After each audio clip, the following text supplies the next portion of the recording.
Hi everybody, Russ and my Hammers 11. Hope you're all safe and well. Nah, that's the right bother saying anything else. We've got Bobby Gould. That's what we've got today. How are you, Bobby? I'm 3-2 good, thank you. I just took the dog out for a walk down to the beach because I live right on the river at the channel coming out from Bristol. Yeah. So it was pouring down with rain. So I got back up here as quick as possible. Oh, well. So all the blood's pumping now. You've gone down to the beach and back. Yeah, it is, yeah. And I've also been up in the loft where I've got a little office. So I've got one. And on a bad day, my wife locks me in there. You know, she says, you stay with all your memories then. That's like me. I'm in the garage. Yeah, exactly. And I've barricaded myself in today. But anyway, how are you, Bobby? How's things in this sort of new world we live in for you? Very unusual, very different.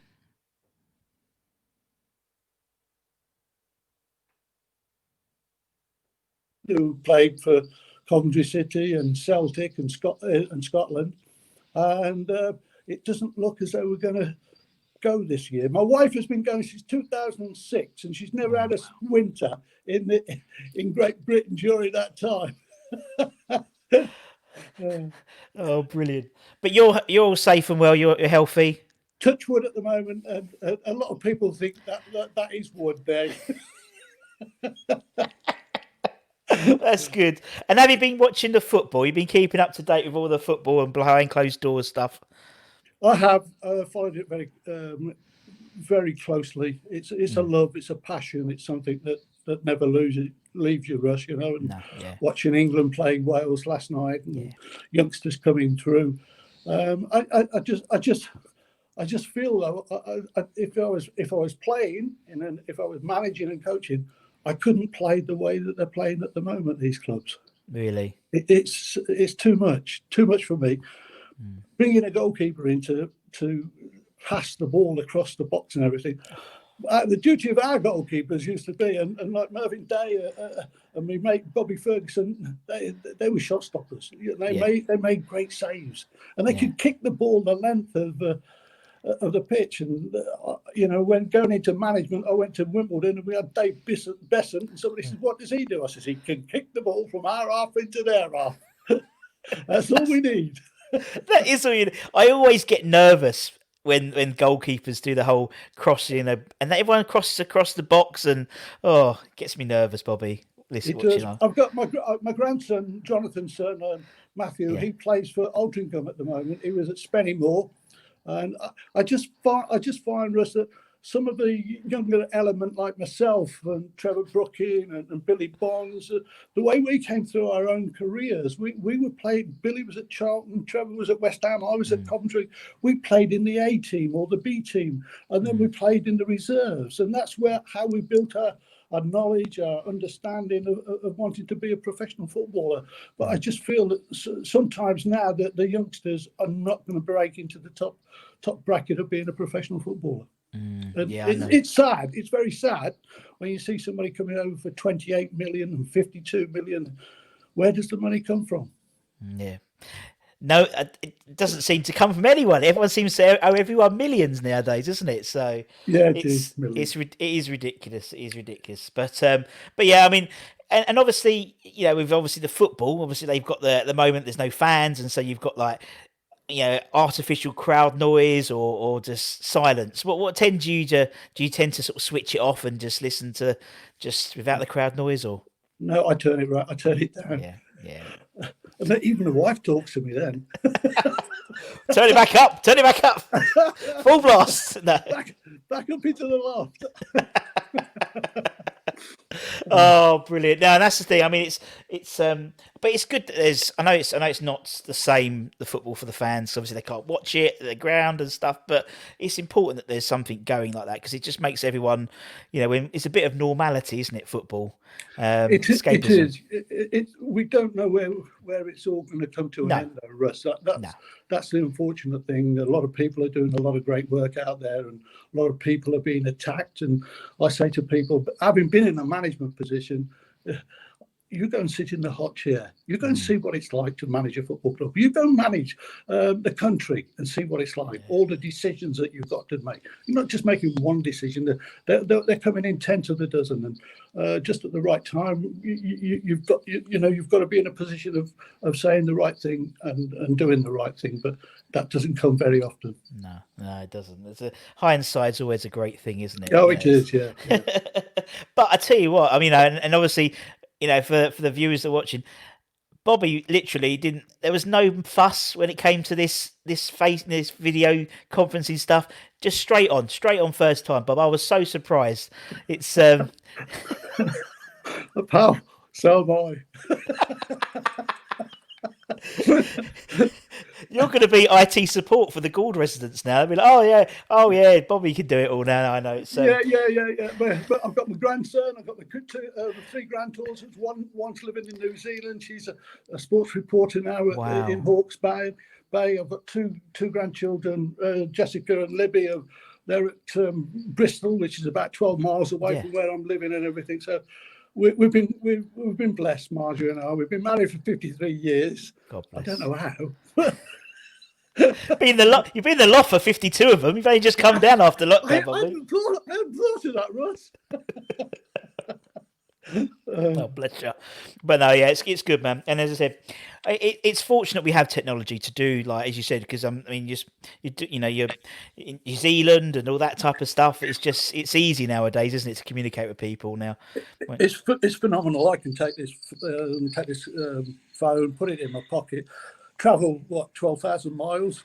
Yeah. Take it out of my pocket. I can speak to my sons, Jonathan and Richard, who's CEO of Surrey Cricket Club. He's in a great position and making sure that they're going to become winners, both of them. And they're great lads, 2 lovely lads we've had, Marge and I, and very lucky. 2 lovely 4 grandchildren, 2 daughter-in-laws that we love. Fantastic! Oh, brilliant! That's lovely. And hopefully one day you'll all be able to, be back together and in a room without a screen and a phone. It's ridiculous, isn't it? Well, we'll just bear on with it and make sure that nobody suffers too much. Exactly. Anyway, we'll talk about the good old days now, because obviously, you've had a fantastic, it's a playing a managerial career, but obviously it's a West Ham channel, so we're only going to talk about the West Ham stuff mainly. But before we started, you showed me all your scrapbooks and all your stats books, Bobby. Let's have a look at them. It looks incredible. Do you want me to just turn around and Russ? Yeah. So I've got the one when I was going to join West Ham. I was leaving Bristol City, and Gould joins West Ham and everything else, and it was a great moment. And one of the greatest things for us was when I walked into the training ground, and there was only one person in there, and it was Bobby Moore. Oh wow! And I just went and sat in the corner, and I called him Mr. Moore as well, Russ. Oh bless. Anyway, so I've also got, this is something that I kept throughout my lifetime, and it was through my granddad Gould, who used to show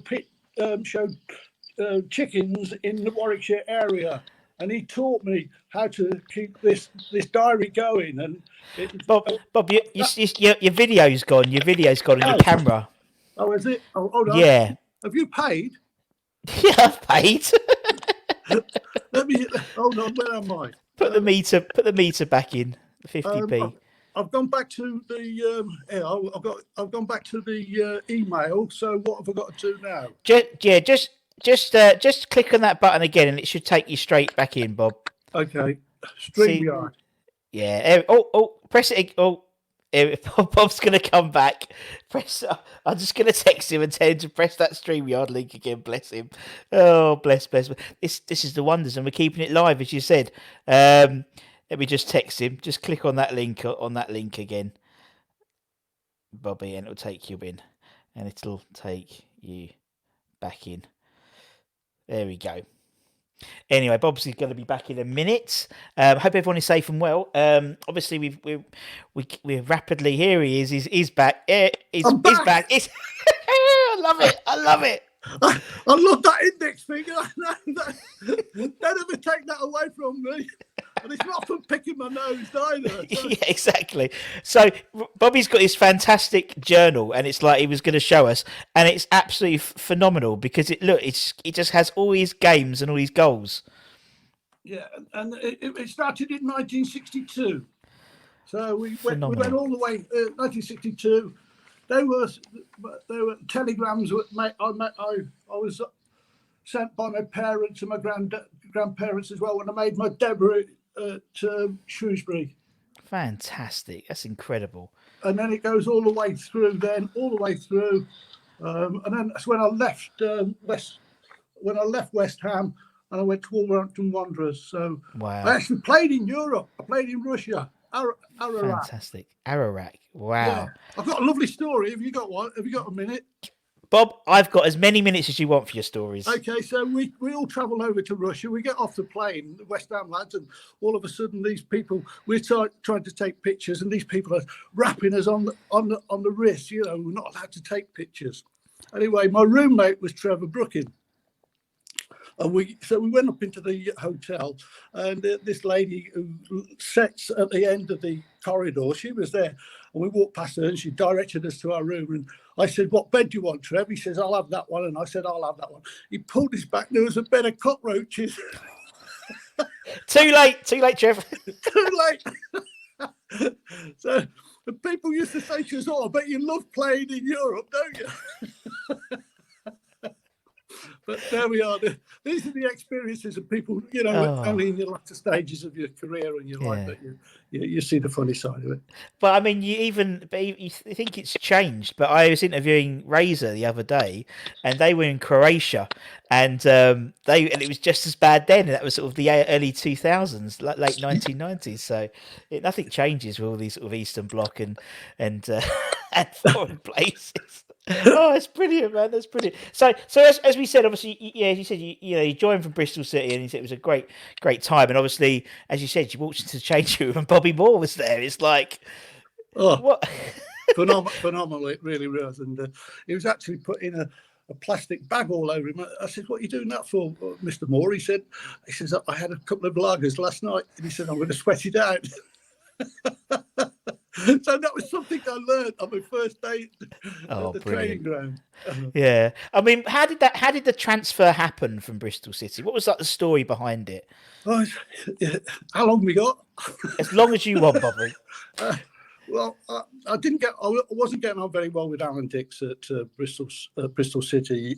He was great when I was at Coventry with him. He was the Jimmy Hill's assistant, and I went down there for West Brom, and I was one of the senior professionals, and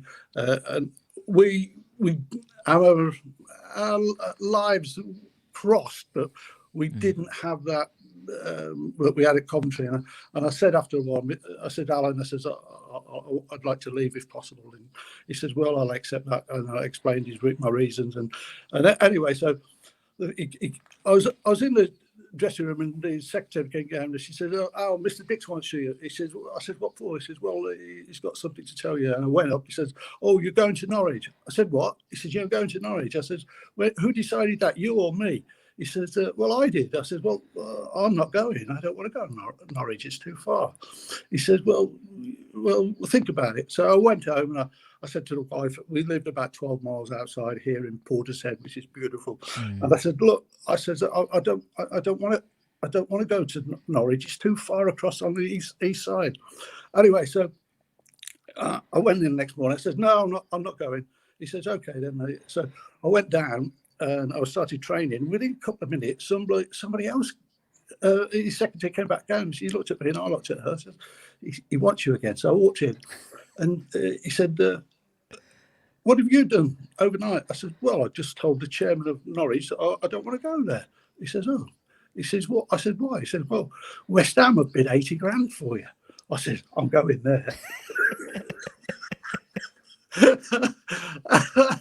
So it was at a time when all the floodlights were not allowed to be used during the evening. So West Ham reserves were playing at Tottenham, and a gentleman called John Sillett, who was at Chelsea, Coventry, and number 2 to Index, he drove me all the way up to White Hart Lane, and I went into the stand, and I was sat next to Mr. Greenwood, and we sat down and we had like 90 minutes of talking and watching the game and everything else. And anyway, so I thought, oh, I've got to go. I am going, definitely going there.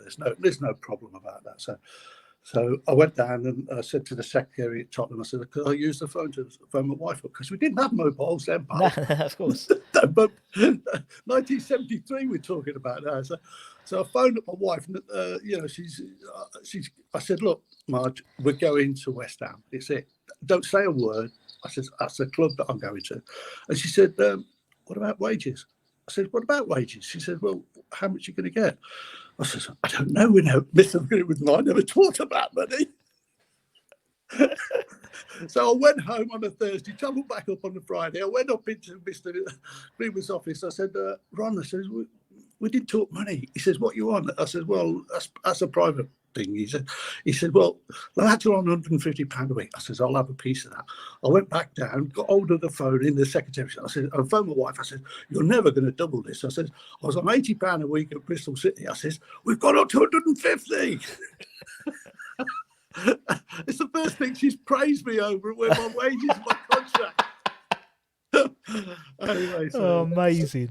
Oh, it was brilliant. And to come up and make my debut, I made my debut and everything else, and it was something special. A great club, and the one-touch football was second to none. John and Ron and the lads, like Trevor Brooking and Bobby Ferguson, who became one of my best mates out in Australia now, and it was a wonderful club to go to. At my age, I was like 29 years old. Yeah, and I mean, you've got the stats. I think it's about 61 appearances or something like that? Going down there, yeah. I'd say somewhere in the region of 19, 21 goals. Yeah. One in 3, which wasn't good enough. I was a 1 in 2 merchant, to be perfectly honest. At Coventry, I had 80 games and 40 goals. So Jimmy Hill was very proud of me then. Oh, bless. I was a baby in arms.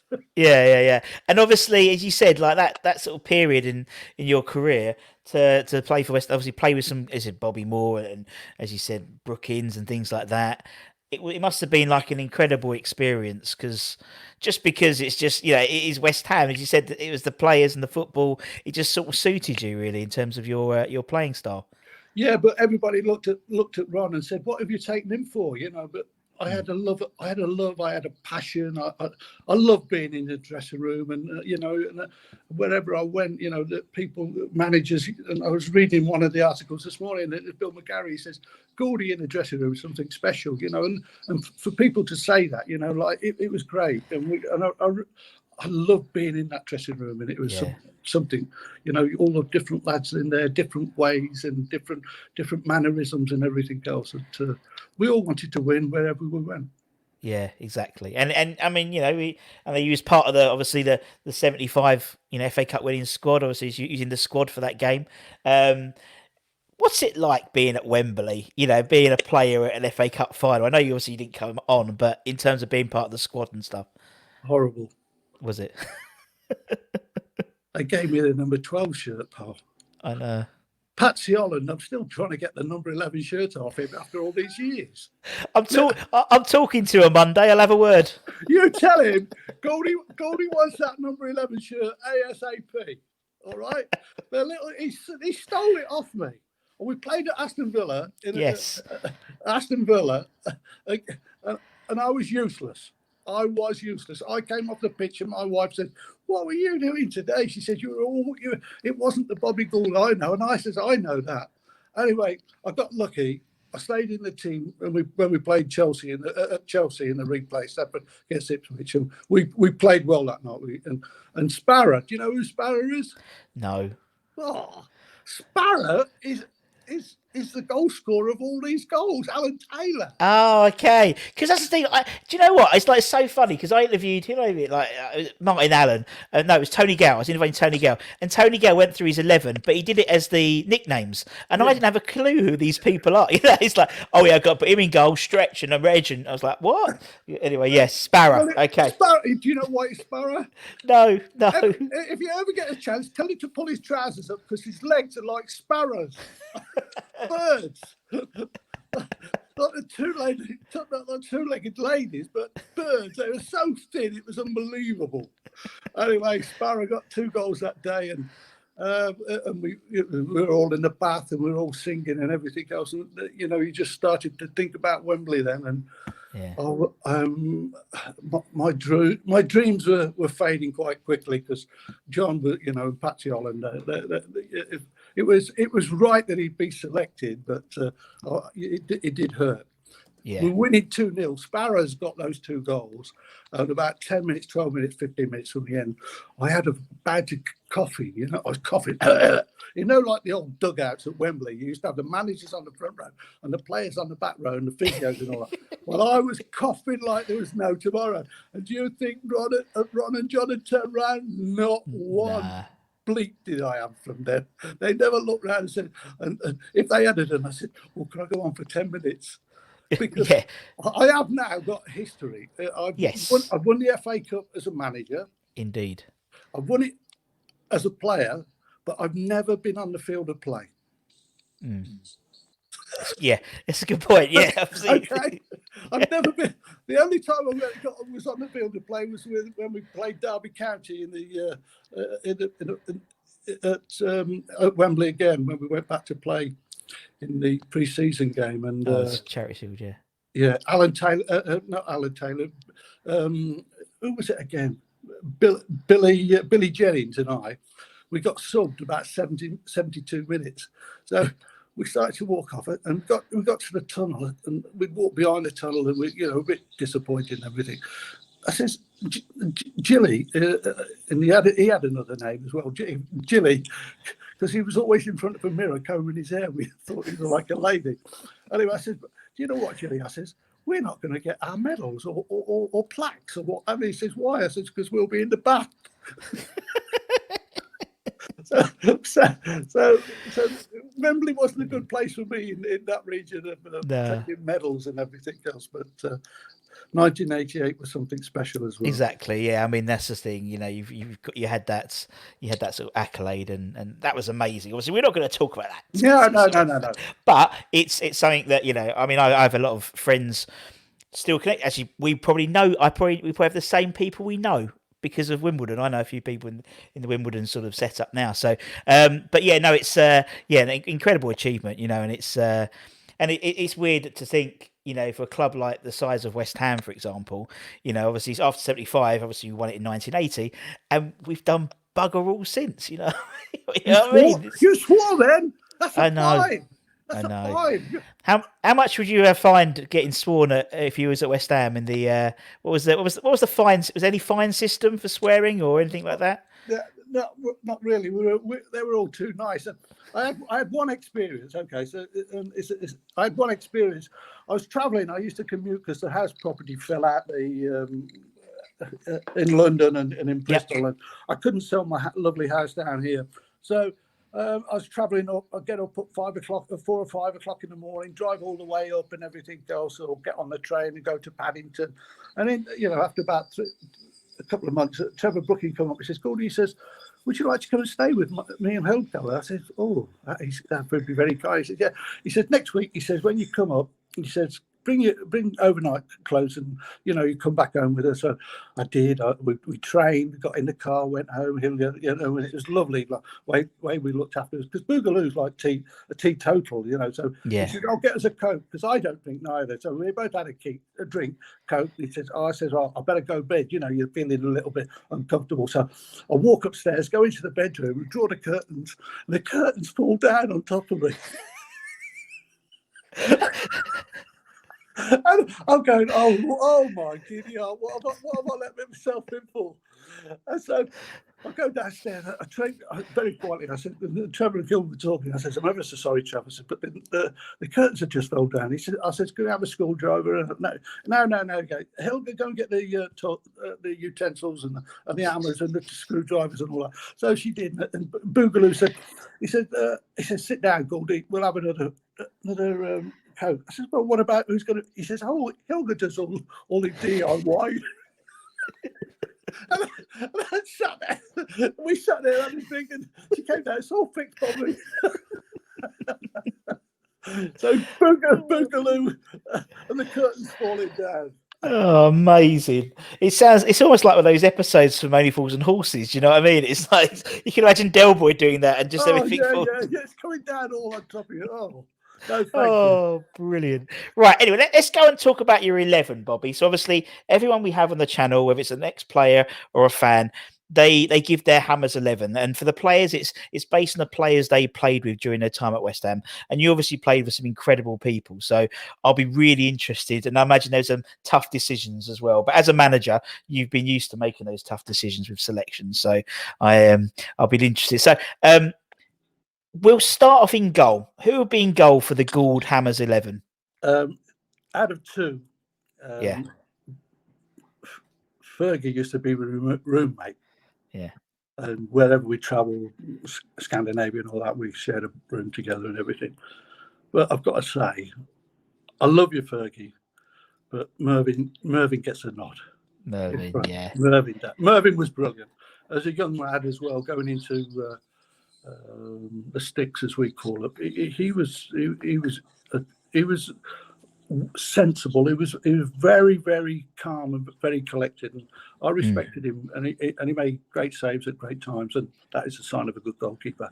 Fester, I'm sorry, pal, but that's one I had to give to Murphy. Now, what formation are we playing, Goldie? What formation? Don't look about with me. 4-4-2. 4-4-2. 4-4-2. That's what we like. That's what we like. Right. Let's go left back then. Who's going to be left back then? His son manages Chelsea at the moment. Frank Senior. He scored some great goals. There's a video I was watching a few weeks ago, and Trevor Brooking flicked it up, and he's hammered it into the corner. Frank was a great left back, and he got good pace. Not very often he got turned around and got a good chase into. It was a situation of being a left back and enjoying the role, but he was more right-footed than he was left-footed. Yeah, and it's a shame, I think, because doing this channel, obviously, he talks to lots of different players and fans, and Lampard Senior comes up loads in discussion, and it's weird because I think he's not, for someone who's played so many games for the club, he's never put in, when people refer to the West Ham greats, it's always Bobby and Jeff and Martin, and he's always like 4th or 5th, and actually, he was, I just don't think he gets the credit that he deserves, you know what I mean, as a West Ham player, in the modern day, like now, for example. Might be because of his son, and obviously I think what happened with him and Harry, but I just think it's, on the playing ability alone, 600-700 games for the club, it's just phenomenal. Phenomenal. Absolutely phenomenal. Right. Okay, let's go right back then. Let's go the other side then, Bobby. Sweaty. Do you know who Sweaty is? No. Sweaty McDowell. Never got a sweat on. Never got a sweat on. Good lad. Yeah. Good lad. He was that good. I gave him the opportunity to go into management. One of my coaching staff at Bristol Rovers. Oh wow! When I became manager, he came down. He loved coming down to Bristol, and he came down with his family and lived in the same village as I did. And brilliant. I had a lot of respect for John. Really good lad. Loved the club, and he was a solid right back. Yeah. And I think if you hear any noise in the background, it's a good lady. She's just shutting the door now. That's all right, no worries. That's all right. That's all right, no problem. Is that so she's going to lock you in this room now instead of the attic now? So no, it's usually dogs. That's usually what we get. We usually get these dogs. I'm going to start a new series on this channel. Players and their dogs. I've seen Frank McAvenny's got his 2 massive bloody dogs, and it's so funny. I've never had an animal, but my son who went back after New Zealand, he said, "Dad, Yeah. would you like to have Margie for us?" Not really, I said. He said, Yeah. "Well, you've got him, Dad." So he's a Kiwi. He's a Kiwi dog. He's lovely. He's Brilliant. got a great nature. Yeah, they are all right. Yeah, we've had one, and actually since lockdown, bless her, she's got a lot better because obviously we're here all the time, so she's so chilled out. It's lovely. Right. Anyway, let's go move into centre halves then, Bobby. Who's your first centre half? Mr. Bobby Moore. Yeah. No, what can you say? And he was for West Ham. For West Ham, he was brilliant. You know, he really was. I was just overawed when I went into that dressing room, and of course. he said some lovely things about me. He said like when we walked in, when I walked in, he says he didn't realise how enthusiastic and passionate I was. You know, wow. Wouldn't you be going in the same dressing room as Bobby Moore? Of course, but I just think that was the man, wasn't he? He was so humble. He didn't. I don't think he realised. Yeah, great. Oh, fantastic! You know, and then going to Fulham like he did, and we lost him too early, to be perfectly honest. Yes, of course we did. Yeah, we lost him too early. Yeah. All right, Moro's in then. Bless him. Who's he going to partner? Tommy Taylor. Oh, I like Tommy Taylor. Get in, head it, clear it, mark him. You know, he was everything you would wish for, and you know, Bobby and him were. You know, Tom came through really quickly, but there was a good pairing there. You know, you look for balance and blend, and that back four, I'd settle for that back four. Yeah, definitely. And it's funny now, is it? Because it's like now with like particularly fullbacks, for example. You know, where back in the days you said you had Lampard, you had McDowell, you had sort of defenders. They're defenders first, isn't it? And it's like now they're not, and we wonder why teams get turned over 6-7. You know, like this weekend, because they don't defend anymore. It seems they're too busy attacking. Yeah, there's so much space behind the two fullbacks, and that's where the balls, you know, and you got people running on into those areas, delivering balls into crosses, and the lad that's improved, and has impressed me is Grealish, the Aston Villa lad. He's done a great ball yesterday in for the centre forward to head home, and great respect for him.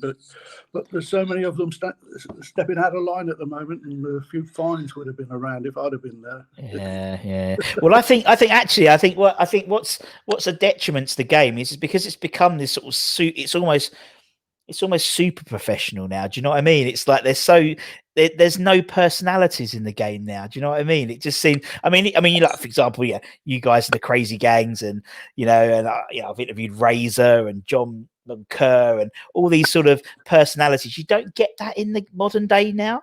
Yeah, but I read an article in the Daily Mail yesterday about reserve teams, and where I came out from Coventry City. I played in the B team, I played in the A team, I played in the reserves, and then I played in the first team. And then you come through the ranks. Yeah. It's not happening. You know, West Ham had one of the best youth policies that you could ever wish for at certain times in the period that they were. But now, you know, I just think it's not the game like you're trying to say, Russ. It's not the game that we know. And you know, with grey hair, I might be an old fogey, but I know what I love, and I know what I see. Yeah. And I don't see what I used to see in the excitement and people getting. And I learned a lovely experience at West Ham. John Law says, Goldie says, you're not playing off a big centre forward. Go and play out wide right. I said, what do you mean play wide right? He said, get your heels right. I said, what do you mean get your heels right? He said, so I'll get my heels right. And what it was, I could see the ball and the fullback. And that's an education. You say that to a winger, like these overlapping fullbacks, and they wouldn't know what that is. No. Get to the width, and it's something that your education, and when you come into playing football, and I took that with me for the rest of my life. You know, if I was coaching now, I'd say to the wide right and wide left players, get your heels right. You can see all the field of play. Yeah, and you think nowadays if someone did that, they would tear up the league because the other team would know how to work with that. You know what I mean? It's like, you know, if you played, as you said, 4-4-2, two proper like wingers, no use this overlapping and just, you know, good wingers getting it down the byline, crossing it in for a big man.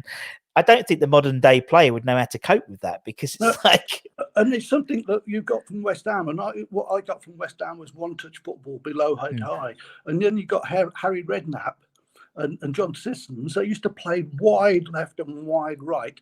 They got their heels right, but at the same time, when they were going to hit the near post, they were running and they were 20 yards out for goal. Nowadays, fullbacks and wide people want to curl them in. It's not the right time. You've got to hit the back. From our old day, working days, you've got to hit the back post first. Then you're looking for people to. That's where I lived. I lived in a 6-yard box. I sniffed them out. Oh, well, that's dropping there. I'm gonna have a piece of that. But now everybody's trying to whip them first across the near post, and that's the old West Ham theory. But it is not the right time to deliver. So. And as a goal scorer, I get very passionate about that, because I think if I'd have been on the end of that, there's no chance, because the centre half is running side by side, and they can intervene in clearing the ball quite easily.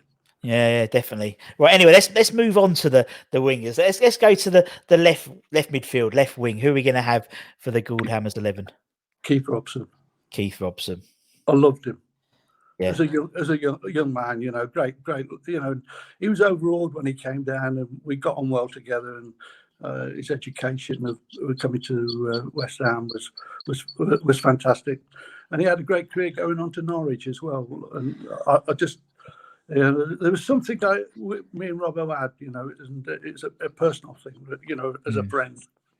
Yeah, exactly, and that obviously helps if you've got a good friendship connection on the football pitch as well, doesn't it? In terms of understanding.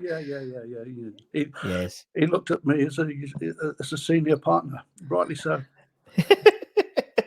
Right, who's going to be on the other wing? Who's going to be on the right wing then? The right midfield. I haven't quite made my mind up, but I liked a fella called Harry Redknapp out there. I heard of him. I've heard of him. Me and him shared a room at Lilleshall when we were invited there with Alf Ramsey for the under-18 players for England. Wow! And Harry and I slept in the same bedroom, and at night we were woken up we thought it was ghosts, but it was all the other lads frightening us with these great big poles on the window and everything. So me and Harry go back a long time, but his pace, the way he could whip the ball in as everything, and that was like Ron Greenwood and John Sissons, and getting in on there, Jeff Hurst and everybody else, and Martin Peters coming into the box late. That was just phenomenal football, attacking football. Yeah, and it's people refer to the West Ham way, but that really wasn't it? It was fast, attacking, quick football, and it's lovely, because obviously in lockdown you get to watch a lot of old footage, but footage from other decades I wasn't around to see, and it's lovely to see that. And also, what I don't appreciate, which I've appreciated more, was all the pitches weren't bowling greens like they are now. They were absolute mud baths. It was a few weeks ago when we had when we were on West Ham, and I was actually playing, and it was, I think it was 5-2 we won, if I'm not mistaken. And and those pitches, people would never believe them, Russ, would they? Rolling them and everything else. They were dreadful pitches, but we just wanted to play football. Of course, yeah, exactly. And but I've always, how like they do simulation games of player. It's usually like two boxers from different eras. I'd like to do that with like footballers, and just seeing what you guys would do simulation on the bowling green of London Stadium and stuff, and vice versa. I get Messi on one of those, on that Stamford Bridge, mud and sand pit, and see how he works for them. But it'd be interesting. But it's absolutely amazing what was happening. Right, let's move into central midfield then. Who is your first central midfielder then, Mr. Gould? I've got the two there for you now, and I'd go everywhere with them if they ever decided to come back and play football again. It would be Trevor Brooking and Billy Bonds. Yeah, they were great lads, great people, lovely people, and it was a scenario of Bonzo being a great skipper and leading from the front. And when he used to run pal long distance on pre-season, he was phenomenal. Boogaloo, because yeah, that was ridiculous. But you got Bonzo and Boogaloo in there, and Trevor was a very talented. He was actually what they call a number 10 now. Was Trevor playing in that position? And he great balance. He had wonderful balance, and with Ron Greenwood, he let if you ever watch him again in one of those games, just watch him when the ball's being played for him. He turns his body and he lets the ball roll across him. Yeah, that's what. Yeah. He doesn't touch it. He doesn't take a first touch. He doesn't have that first touch. He just lets it roll. And it's you think to yourself, oh, here he goes again. Boogaloo. Great. But he used to put his tongue in the corner of his mouth, didn't he? That's what like that. He's like, you watch him, and again, he's going to do the little turn because the tongue would go. He's like his little poker tail, bless him. But and him and Bonzo, and obviously Bonzo being his henchman, Brookings' henchman. He's heavy. If it ever got anywhere, he'd sort it out, old Bonzo. But it's legendary. His level. I mean, he still looks as fit as a fiddle now. Billy does. It's incredible. Oh yeah. He's a nice person as well, but don't tell anybody that. No, everyone says it. He's like he's the most humble, quiet, shy man, and then he became this terrier, and he crossed over the line. And it's he's a wonderful man. Right, okay, let's go up front then, Bobby. Who's going to be your first striker? Who's going to get the goals? Alan Taylor. Alan Taylor. Great record. Yeah. Great record. Where did he come from? There was a club up north that he came from. All of a sudden, we thought, who is he? Somebody had done their homework, I'll tell you that. Yeah, and then he just, I mean, he was. I mean, I've watched a lot of the goals around that time, and just had a knack, didn't he, as well? And it was, you said it like he just. But I mean, as I said, even them days, people just picked these players from different clubs. Obviously we used to buy a lot from Scotland, like Mr. Ferguson and stuff like that as well. And but you've got good scouts. Like I loved the challenge of going out. I had a lad called Brian Easting who was with me at Coventry, and I said, and when I went to Coventry, I said, Bostic, I said, I'm looking for a left back. He said, one at Wheelstone. I said, oh yeah. So I said, phone my wife up. I said, we're going out. What do you mean going out? I said, we're going down to Yeovil, watch Wheelstone play. Oh, that'd be nice. There's nice restaurants down there. Anyway, so I get into the Yeovil ground. It's on a sliding pitch, like on a slope like that. And we was in the director's box after 5 minutes. I said, come on, we're going. She said, what do you mean? We're going. You're rude. You're ignorant. You are. I said, no, I'm not. I said, I've made my decision. So this number 7 had been tackled by Wilson's number 3. Boom. Yeah. Oh, what an attack. The foot and the winger virtually landed in my lap on the director's box. I thought, I'm having them. So I went back the next day and I paid $22,500 for a fella called Stuart Pearce. Heard of him, yeah. Heard of him? Yeah. $22,500. And he was fabulous. It really was. Yeah. And I don't think it's a surprise that he's obviously back in the West Ham coaching setup, and we seem so defensively sound at the moment. Last 2 games we have particularly, but he's made a big difference. Piercy. Tell them I'm available if they want an attacking coach, will you? Yeah, we'll have a word. With Mr. Noyes. Right, well, I think he's back in work now. I think David's because he was being self-isolating for the last 2 weeks, hasn't he? Bless him. Well, tell Moyes I'm available. Yeah, Gould's available. He's available. Do you know? I don't think we've got an attacking coach because you think we've got Kevin Nolan, we've got Piercy, we've got the goalkeepers coach. So you never know. No, you never know, Bob. Just let them know. I'll keep them laughing as well. Yeah, get your boots on. There you go. You never know. Right, who's going to be the final piece of this 11? Then who's going to be your last striker? There's only one. I'm sorry if you're not going to allow him, but it's Jeff Hurst. Oh, of course you're going to allow. Why would you? Of course, you're going to allow him, Mister. Well, it wasn't my playing area. Yeah, but no, we allow it. Yeah. Have you read his autobiography? No, I haven't. I've literally got lots to read. It mentions me.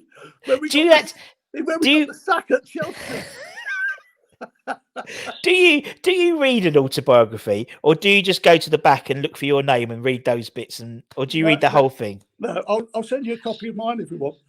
No. Yeah. It's a good book. I enjoyed reading it the other day. No.